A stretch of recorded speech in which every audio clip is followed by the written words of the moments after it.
I'm a 28-year-old woman who's managed to carve out a pretty decent life for myself. I work as a freelance graphic designer, rent a cozy apartment in the city, and spend most of my time working on passion projects or hanging out with friends. My life isn't glamorous, but it's mine, and I'm proud of what I've built. That said, there's one person in my family who has made it her mission to remind me that, according to her, I'm failing at everything. My aunt. My aunt is in her mid-50s and has somehow become the self-appointed matriarch of our family. She's not the oldest sibling, nor the most accomplished, but she's loud, opinionated, and knows how to wield guilt like a weapon. Everyone listens to her, even when they don't agree. It's like she has this unspoken power over family gatherings, and no one ever dares to call her out. She's married to a man who barely speaks during family events and has 2 grown kids who both moved far away and rarely visit. I've always wondered if their distance is a choice or just a coincidence. Either way, my aunt compensates by meddling in everyone else's lives. If there's a decision to be made, from what color you should paint your living room to where you should send your kids to school, she'll have an opinion. And if you don't take her advice, you'll never hear the end of it. I've always been her favorite target. Unlike my cousins, who followed more traditional paths, marriage, kids, suburban homes, I'm single, renting a 1-bedroom apartment, and focusing on my creative career. According to her, this makes me irresponsible, immature, and her favorite word, lost. Every family gathering is the same. She'll corner me and start with a passive-aggressive comment, like how cute it is that I'm still playing with art for a living. Then she'll launch into a lecture about how I need to grow up, settle down, and start thinking about my future. At first, I tried defending myself. I'd explain that I love my job, that owning a home isn't a priority for me, and that I'm perfectly happy being single. But nothing I said ever mattered. She'd just double down, saying things like, "You'll understand when you're older," or "I'm only saying this because I care." Over time, I learned to tune her out and let her ramble. It was easier than arguing. But last month, she pushed me too far. We were at a family barbecue, the kind where everyone pretends to enjoy each other's company while secretly hoping the food will run out so they can leave. I was sitting with my younger cousin, talking about a project I'd just finished, when my aunt swooped in. She loudly announced that my hobby wasn't going to pay the bills forever, and that I needed to let her help me figure my life out. She kept going, making a spectacle of herself, until everyone was watching. Then she said it. "Honestly, I could run your life better than you ever could." The silence that followed was deafening. I could feel everyone's eyes on me, waiting for me to blow up or storm off. But instead, I did something I'd never done before. I smiled and said, "Okay." Her expression was priceless. She was expecting a fight, not agreement. For a moment, she looked almost flustered, but she recovered quickly. "Great," she said, grinning like she just won a prize. "We'll start next week." What she didn't know was that I wasn't actually giving in. I was tired of her acting like she knew everything, and I wanted to prove just how ridiculous her advice was. So I decided to take her offer literally. I was going to follow her guidance to the letter, no matter how absurd it was, and document everything along the way. If nothing else, it would be entertaining to watch her plan unravel. The following week, she sent me a typed schedule. Yes, a schedule. It included everything from updating my wardrobe professional yet feminine to creating an online dating profile. "I'll write it for you." She also wanted me to quit my freelancing career and start applying for real jobs at companies she thought were respectable. She even offered to set up interviews through her connections. It was like she'd mapped out my entire life without even asking what I wanted. I started following her plan immediately, making sure to record every interaction. She made me delete half my wardrobe because it wasn't age-appropriate and picked out clothes that made me look like I was heading to a country club. She insisted on approving every job application and even tried to sit in on a Zoom interview to coach me. It was invasive, exhausting, and honestly kind of hilarious. At family gatherings, everyone thought I'd lost my mind. They'd laugh and ask if I was serious about letting her take over my life. I just smiled and said, "She knows best, right?" My aunt ate it up, basking in the attention and telling anyone who would listen that I was finally on the right track. But as the weeks went on, her advice started causing real problems. My savings dwindled after I bought into an MLM scheme she swore was a surefire investment. I bombed multiple interviews because her tips were outdated and cringeworthy. And don't even get me started on the blind dates. Still, I stuck with it. The messier things got, the closer I came to proving my point. Little did she know, her reign was about to crumble. And I couldn't wait to watch it all unfold. Update 1. The first crack in my aunt's master plan came with the MLM scheme. She had been going on about this fantastic business opportunity that she was sure would change my life. It involved selling overpriced skincare products that no one asked for, but she insisted it was a surefire investment. She even had brochures and testimonials ready to back it up. Against my better judgment, but in line with my plan, I emptied a chunk of my savings into buying the starter kit. Boxes of serums and creams arrived at my doorstep a week later, and I was officially a business owner. The first problem became obvious when I tried to sell the products. No one wanted them. Friends politely declined, coworkers outright laughed. One even pulled up an article exposing the company as a pyramid scheme. My aunt's solution? A networking event she insisted I attend to pitch the product like a professional. She coached me on everything from my handshake to my elevator pitch. The event was a disaster. Picture this, a hotel ballroom filled with overly enthusiastic entrepreneurs and desperate pitches. I awkwardly tried to sell the skincare to strangers who avoided eye contact the moment they saw the logo. My aunt, meanwhile, was working the room like a seasoned salesperson, loudly proclaiming that I was her protege. When it was my turn to present, she shoved me onto the stage, where I fumbled through a script she had written. By the end, I was so flustered I forgot to mention the product's name. The audience barely clapped, and my aunt was furious. She blamed me for not believing in the vision. Next came the wardrobe makeover. My aunt decided that my casual style was holding me back professionally and socially. She dragged me to a department store, where she insisted I buy classy staples, pencil skirts, blazers, and heels I could barely walk in. I looked like I was cosplaying as a 1980s office worker. My friends couldn't stop laughing when they saw me. One coworker asked if I had a court date, but my aunt beamed with pride, convinced I was finally looking put together. The job hunt was no better. She made me quit my freelancing gigs to pursue a real career. She created a list of companies she admired, none of which aligned with my skills or interests. She even rewrote my resume, filling it with cliches like detail-oriented go-getter and synergistic team player. I bombed every interview. One recruiter actually paused halfway through to ask if someone else had written my application. Still, my aunt insisted I wasn't trying hard enough and doubled down on her advice. Then came the blind dates. She set me up with a parade of men she thought were husband material. One was her friend's son, who spent the entire dinner talking about his crypto investments. Another showed up late, reeked of cologne, and asked if I'd consider quitting my job to become a full-time homemaker. When I told her about the disasters, she dismissed my complaints, saying I was too picky and needed to lower my standards. At this point, the family started noticing. My cousins, who had always been wary of her, began joking about how I was now her project. But their laughter turned to frustration when she started meddling in their lives too. She told one cousin to stop breastfeeding because it was inconvenient and another to take out a loan for a home renovation she deemed necessary. For the first time, the family began to push back, emboldened by my very public meltdown. Things escalated when the MLM scheme officially tanked. I still had boxes of unsold products cluttering my apartment, and the small loan I had taken to fund it was due. My aunt, instead of admitting defeat, insisted I needed to try harder and suggested hosting skincare parties. I refused, which led to a screaming match during a family dinner. She accused me of sabotaging her efforts and making her look bad. Other relatives chimed in, telling her to back off. For the first time, the room wasn't on her side. The tension was palpable. My aunt, visibly flustered, tried to regain control by turning on the waterworks. She claimed she was only trying to help and that I had twisted her intentions. But the damage was done. My cousins started whispering about all the times her advice had ruined their plans, and my uncle, the quiet one, finally spoke up, saying she needed to let people live their own lives. The shift was undeniable. Her authority was cracking. Still, she refused to admit fault. She doubled down, telling anyone who would listen that I had failed because I didn't follow her plan properly. She was convinced that if I just put in more effort, everything would fall into place. Meanwhile, I kept following her advice to the letter, ensuring that every misstep could be traced back to her. By the end of it, I was financially drained, emotionally exhausted, and left with an apartment full of useless skincare products. But I wasn't done yet. My aunt's credibility was unraveling, and I had no intention of stopping until everyone saw her for who she really was. Update 2. After the MLM disaster and the wardrobe and job hunting fiascos, my aunt shifted gears. She started telling everyone in the family that my failures were my fault, that I hadn't followed her advice properly, and that I lacked the drive to make her plan work. It didn't matter that I had done everything exactly as she told me. In her mind, I was the problem, not her advice. The cracks in her influence deepened when my cousins started speaking up. One cousin reminded everyone about the time my aunt convinced them to invest in a revolutionary fitness machine that ended up collecting dust in their garage. Another brought up how she had pushed their sibling to take out a loan for a fixer-upper house, promising it was a gold mine. That house ended up costing more in repairs than it was worth, and they had to sell it at a loss. As more relatives shared their stories, the mood shifted. My aunt's once loyal supporters started to distance themselves. Even her husband, who had always stayed out of family drama, stopped defending her. At one point, he muttered that he was tired of hearing her expert advice ruin people's lives. Things came to a head at a family dinner. I decided it was time to lay my cards on the table. I brought a folder filled with screenshots of texts, emails, and notes documenting every interaction I'd had with my aunt since this ordeal began. I started with the MLM pitch, showing the family how she had pushed me to drain my savings and take out a loan. Then I moved on to the wardrobe overhaul, sharing photos of the professional outfits that had earned me ridicule at work. Finally, I showed them the job application she had written for me, complete with cringe-worthy buzzwords and phrases no one actually uses in real life. The room went silent. My aunt tried to interject, claiming I was twisting the story, but the evidence was undeniable. My cousins were furious. They started connecting the dots to their own experiences with her meddling. One even said it's like she enjoys playing puppet master with all of us. It didn't take long for word to spread. Within a week, stories about my aunt's antics were making the rounds in our extended family. Relatives who hadn't spoken to her in years chimed in with their own tales of unsolicited advice gone wrong. A distant cousin shared how my aunt had once tried to manage their wedding, turning it into such a stressful ordeal that they eloped instead. Social media became a battleground. Family group chats exploded with memes and jokes about my aunt's so-called expertise. Someone even created a bingo card of her great advice, with squares like buy a house you can't afford and invest in a failing business. My aunt saw these messages, of course, and tried to rally her supporters. She claimed she had only ever tried to help and accused everyone of ganging up on her. But her attempts to regain control only made things worse. A younger cousin, who had been about to invest in a risky business venture on her recommendation, privately messaged me to say, "You saved me from a huge mistake. Thank you for exposing her." That moment felt like a turning point. For once, the family wasn't just tolerating her behavior, they were actively questioning it.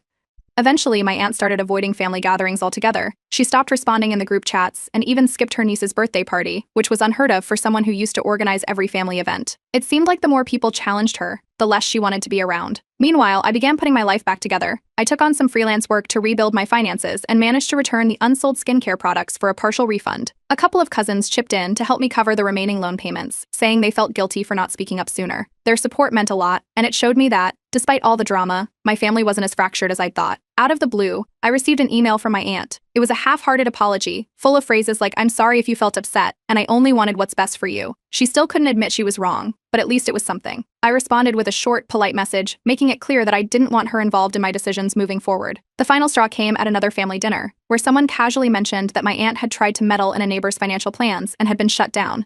The table erupted in laughter, with everyone taking turns impersonating her helpful advice. It was cathartic, like a collective release of years of frustration. For the first time, I felt truly vindicated. The family was finally seeing her for what she was, a meddling, self-serving control freak. They weren't just tolerating her anymore, they were setting boundaries. And as for me, I was done with her games. I had exposed the truth, and I wasn't looking back. Update 3. After the fallout from the family dinner and the growing number of relatives distancing themselves, my aunt went quiet. Too quiet. For a few months, she avoided family gatherings and stopped her usual overbearing texts and calls. It felt like the calm before the storm. Then, out of nowhere, an ornate invitation arrived in my mailbox. My aunt was throwing a lavish family event. The card was dripping with formality, complete with gold accents and a handwritten note. The tone of her message was unmistakably passive-aggressive. She called the event a celebration of family unity and specifically mentioned that my presence would mean so much after the recent misunderstandings. It was clear this wasn't just a party, it was her attempt to claw back the control she had lost. As expected, the family was divided. Some relatives argued that it was time to let bygones be bygones, saying, "She's family, after all." Others refused to attend, calling it a transparent power play. I decided to go, but not to support her. I wanted to see how she planned to spin this. The event was over the top. She had rented out an upscale venue, complete with catered food, live music, and floral arrangements that looked like they belonged at a wedding. It was the kind of display meant to scream, "I'm still in charge." My aunt flitted around the room, greeting guests and making sure everyone saw her playing the perfect host.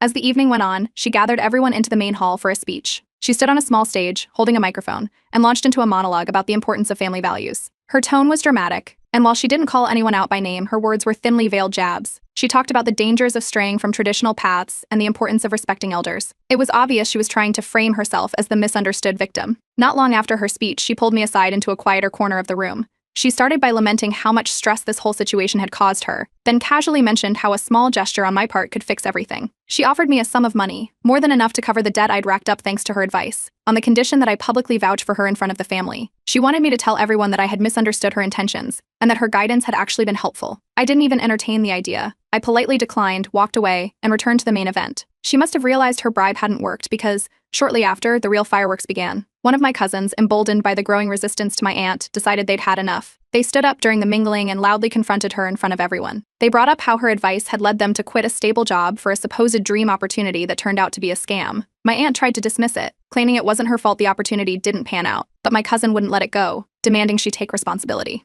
The confrontation opened the floodgates. Other relatives began chiming in with their own stories, and it quickly became a public airing of grievances. My aunt attempted to deflect, saying she was being unfairly targeted and that her advice had always come from a place of love. She kept repeating that she only wanted what was best for everyone, but the room wasn't buying it anymore. That's when I decided to step in. I calmly pointed out several inconsistencies in her claims, using examples from the documentation I had shared earlier. I didn't raise my voice or accuse her of anything outright.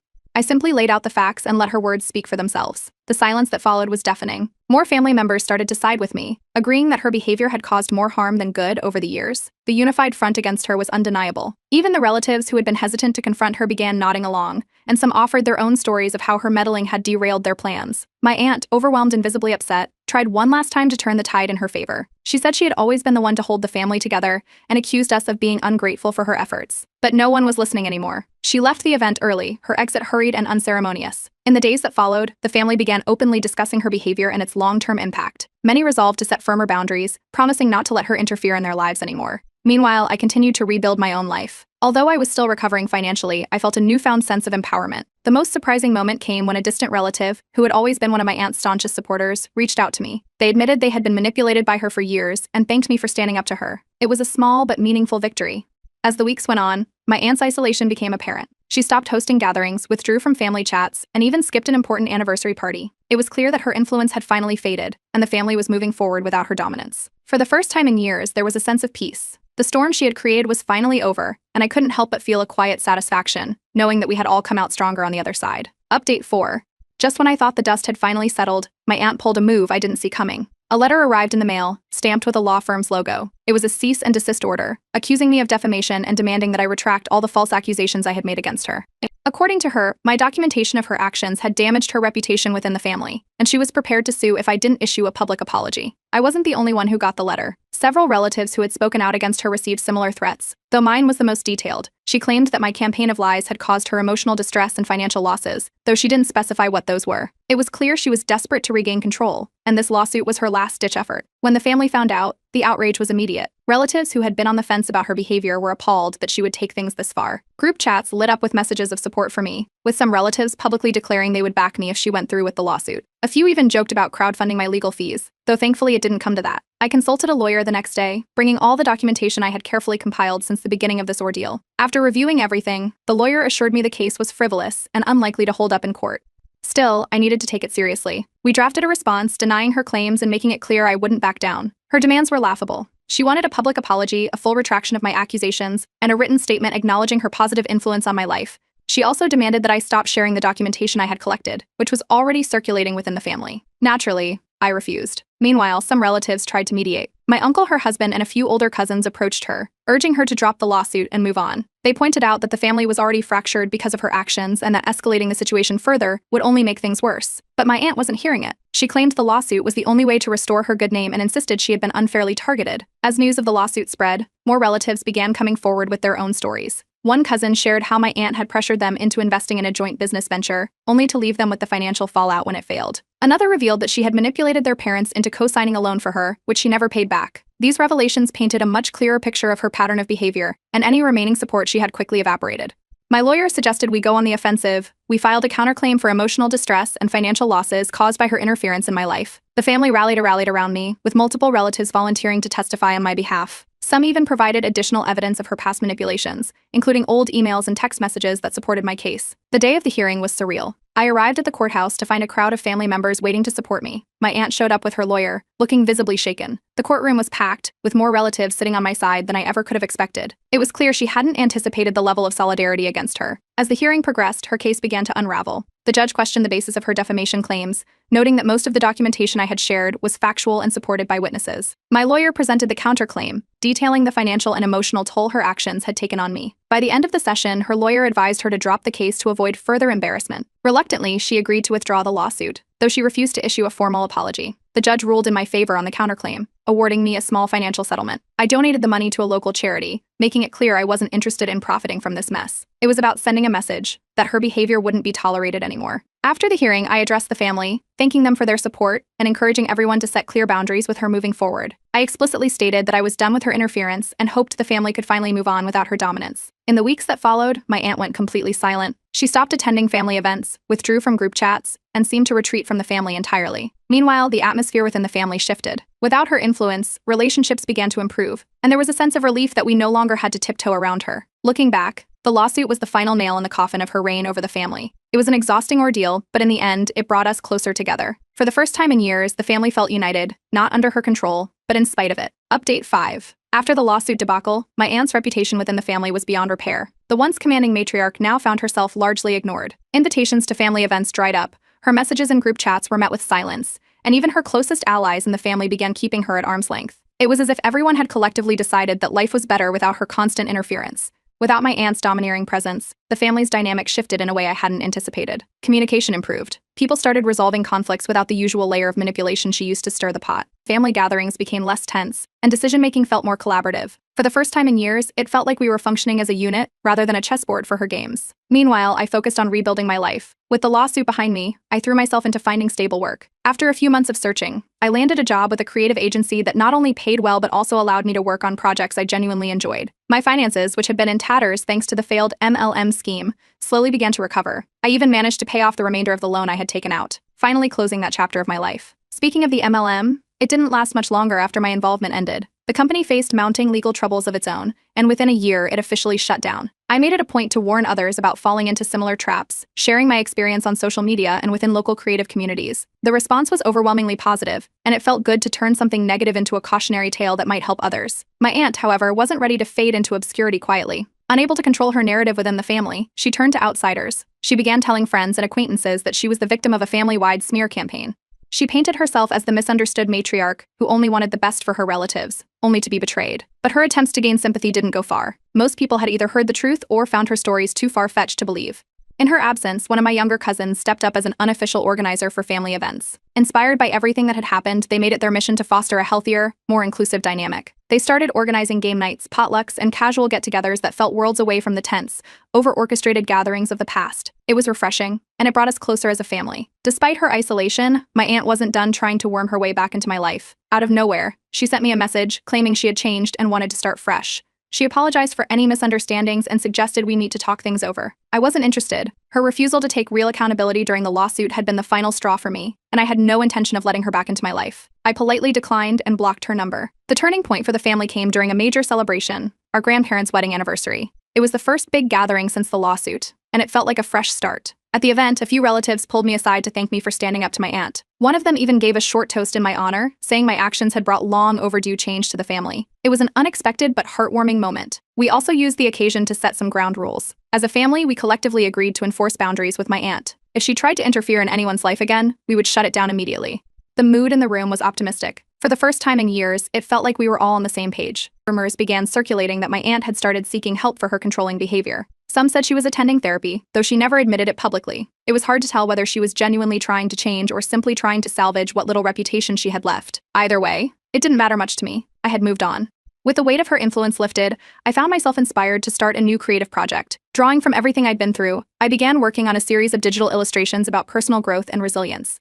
The project gained traction online, and I was touched when several family members shared it on their social media, expressing pride in my work. It felt like a full-circle moment, turning the chaos she caused into something positive. But just when I thought the story was over, there was one last twist. At an unrelated social event, a mutual acquaintance mentioned overhearing my aunt spreading rumors about the family. Apparently, she claimed we had all conspired to ruin her life, and that the lawsuit had been a setup. It was laughable and sad, but it confirmed what I already knew: she hadn't truly changed. Still, it didn't bother me the way it once would have. She no longer had power over me or the family. We had grown stronger, more united, and more resilient in the aftermath of her meddling. For the first time, I felt a sense of closure. I had done everything I could to expose the truth, and now it was up to her to face the consequences of her actions. As I look ahead, I'm optimistic. The family is in a better place, and so am I. While the scars from her influence may never fully fade, they serve as a reminder of how far we've come and how much better things can be when we stand together.